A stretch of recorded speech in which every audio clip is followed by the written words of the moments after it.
Welcome everybody to the Critics Corner. I'm Andrew Branca with the Waxahachie Sun. I'm here with my friend and colleague, Mr. David Dunn. Yep, David Dunn from Southlake Style Magazine. How you doing today, bud? I'm doing fantastic. It is Friday, best day of the week next to payday. TGIF, man. TGIF. Hey, when I was a kid, that was the best day of the week because you'd get the best shows on Friday night on ABC. So, you know. Best shows. Full best House, Perfect movies, Strangers, best Family movie. Matters. That was the bomb back in the day, right there. Yeah, good times, man. Good times. Pre-COVID. Exactly. So, well, we have an interesting movie out that just recently came out on Netflix. It's called The Devil All the Time. It features our neighborhood web slinger, Mr. Tom Holland.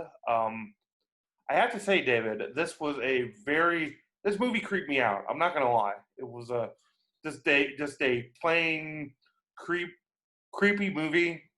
I don't know what possessed you to pick it. I think you just saw Spider-Man, said I like him. Let's go with that. You know, maybe Peter Parker will save us or whatnot. You know, but dude, you need some help.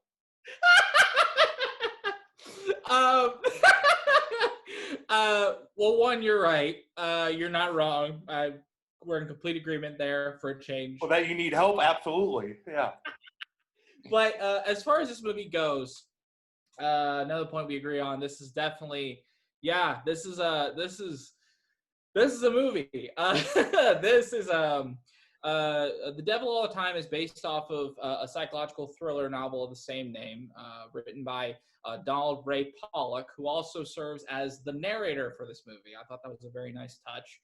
The movie is this very sprawling narrative connecting two different communities between between these towns of Meade, Ohio, and Knockemstiff, Ohio. So it's a how do I describe this narrative? It's very hard to describe this movie.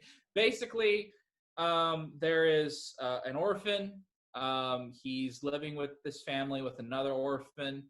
There is a preacher involved, played by Robert Pattinson, who really should not be preaching anybody ever at all. There is a traveling couple who has some very, very sick fantasies.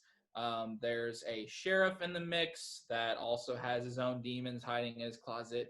And really, that's the best way I can describe it without giving away any spoilers. It's this very sprawled out narrative that connects all these stories in a very intertwined yet messy and gritty fashion. And I would also say it also goes backwards and forwards in time as well. Yeah, a little bit. It's a little more linear than some other stories are. I did like in the first. So let me back up a little bit. In the first act, Tom Holland's character, which you mentioned earlier, everyone's favorite web slinger, certainly mine. He plays this character named Arvin, who has a very traumatic childhood history. The first act of this movie focuses on his father, portrayed here by Bill Skarsgård. He has his own demons from fighting in the war. He comes back home. From there, Arvin kind of has his own issues he has to grapple with as he grows older into an adult. And he then has to kind of take the lessons his father taught him when he was very young and apply them to these very harrowing, very disturbing events he kind of gets involved in. And I don't know about you, Andy. It's definitely a disturbing narrative. Disturbing is the word. When you watch this movie, it is not an easy watch at all. You're watching it, your stomach is turning, your skin is crawling. I felt like I was going to throw up a few times while I watched it. So it's definitely not an easy watch. But despite that, it's a very engrossing watch. It's a very mesmerizing watch. You watch everything going on the screen, and it's very, very believable. And the director, Antonio Campos, does a really good job making every scene feel authentic and realistic and He delicately guides you through this plot while at the same time not really shying away from the grittier, more violent and macabre details. I would say, I don't know if mesmerizing would be the right word I'd use. I would say I would have likened this movie to watching like a car wreck happen in slow motion. You see it happening, you know it's going to happen, but you just can't look away. You're just so invested, you want to know what really happens next. And I feel that's basically kind of what this movie is. I think the narrator is a great component to it. He kind of stitches all these different components of this story together that you wouldn't think that they would go together, but in some manner they all, like a jigsaw puzzle, seem to come together. And that is very well done. I would say it's a very disturbing story, and it's not for. It's definitely adult themed, and I want to have kids watch this at all. It's downright creepy. I mean, it almost reminds me of a Stephen King novel in some respects. It's funny you make that comparison because I would say it's exactly like a Stephen King novel. And to that note, I think that's a credit to the writer Donald Pollock. I think he does. I think the movie does a great job intertwining all these narratives and perspectives together, and by that extension, I think the book similarly kind of intertwines those stories very well. But I definitely second that. It is. It's not easy to sit through. There were quite a few times where I'm sitting there and, oh man, it's hard to verbalize this movie because, and I'm going to jump off of your comparison a little bit with the car crash comparison. I'm going to be a little more vivid, and if this is a little disturbing, just stop me. To me, this movie is like discovering a dead body. It's decomposing, it's gross, it's very hard to look at, but you don't really want to shy away from it. You want to know how it got there, what happened, what were the events leading up to this, what is going to happen after it, and that's what I kind of circled around. It's kind of a cinematic autopsy, more or less. That's a good way to put it. Yeah. Yeah. Yeah. I would say a lot of the characters in the film, they don't have a shred of moral fiber to their being, and I give a lot of the actors the credit. They play these people that are a very despicable individuals very, very well. And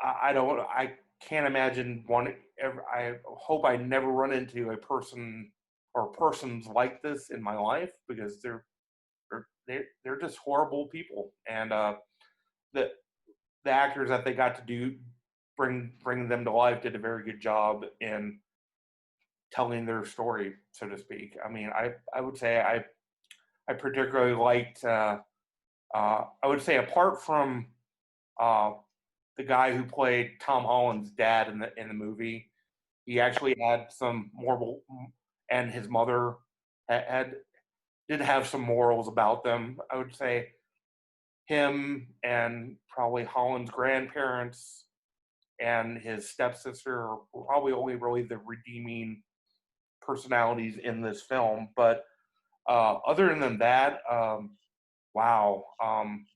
I wouldn't want to run into these people on my worst day of the week at all.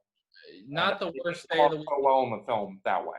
Yeah, not the worst day of the week, not the best day of the week, really any day of the week. Yeah. Any day of the week that ends with the word day. Yeah, pretty much. But I will say, and you hit the nail on the head, this film is filled with despicable characters, and really characters with really, really malleable flaws, the really, really serious character flaws. but I think they make the movie interesting because there's an intertwining theme in the movie, and I don't want to go too much into it, but there's an intertwining theme of God and spirituality, and these characters aspiring to some connection with Him. Even some of the more sick characters in the movie and the actions they do, there's a confusion in place of them trying to connect to an ideal larger than themselves. And I think this movie does very nicely break down some of the extremist issues that can exist with organized religion. That being Yeah. said, the actors, go ahead. I would also say it exports uh, hypocrisy fairly a lot. Yep. I completely agree with that. But on that note of the cast you were mentioning earlier, I really think the cast is what makes this movie for me. Obviously, the material, the content itself is very hard to watch, but a lot of these actors, Sebastian Stan, Bill Skarsgård, Robert Pattinson, and of course Tom Holland, they've been associated with some very large franchises prior to this movie, where they really kind of had to play family-friendly versions of themselves on the big screen. And getting to see them break out of that mold a little bit to play more dramatic, more complex characters. I personally really loved watching that. I really liked seeing that these actors can be more than superheroes or wizards or vampires. Yeah, exactly. I liked seeing that, and I liked seeing that this movie Worst could bring out more franchise than ever. that they previously delivered. Worst franchise ever. Vampires. I'm not a Team Edward at all. I'm not a Team Other Guy. I hate that movie. I mean, I won't disagree with you. You know that is a terrible, terrible film franchise. But I do give Robert Pattinson credit because he broke out of that franchise. He did Tenet. We reviewed Tenet earlier this year, and now he did The Devil All the Time. And he keeps proving with each role that he's a very versatile actor. And the same can be said for any of the actors in this movie, especially Tom Holland. I would say Tom Holland is more or less kind of the driving force of this movie.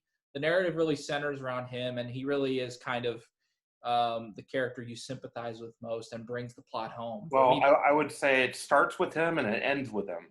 Yeah, exactly. That's Yeah. exactly what it is.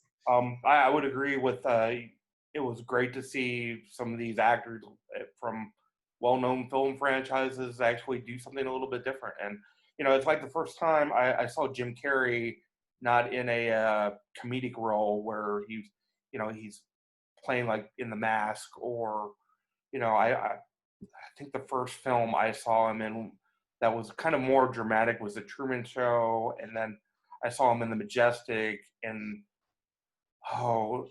Endless Sunshine for the Spotless Mind. Eternal Sunshine Spotless Mind. The number 23, just him being able to expand his repertoire like that made him, not that I didn't like him in The Mask or The Cable Guy or anything, like that, but just seeing him go beyond what was what was kind of expected from him and do something different was always really neat to see. And I think like Tom Holland and Robert Pattinson were definitely doing that with The Devil All the Time, and it really showed. They did a great job, personally. Yeah, it absolutely did, and I concur with that. It's nice to see actors in the roles you mostly recognize them for, but it's even more nice to see them break out of that mold and show, hey, yeah, we are not typecast. We can take on a whole bunch of crazy, wild, and just different roles that really challenges ourselves, not just as actors, but as people. And I agree. Tom Holland and Robert Pattinson, really the whole cast in this movie is exceptional. I really hope a lot of them are recognized during awards season, if and when it ever comes around next year. Yeah, that I don't know. I mean, I think with them breaking out of doing something differently, it just opens more. The audience ultimately wins, I think. I mean, don't get me wrong. I love Western movies. I love John Wayne. he's great, but my dad's a big John Wayne fan, but all he was in was either he was a military man or he was a cowboy, and that was kind of his shtick, and he kind of stuck in that comfort zone. That wasn't really.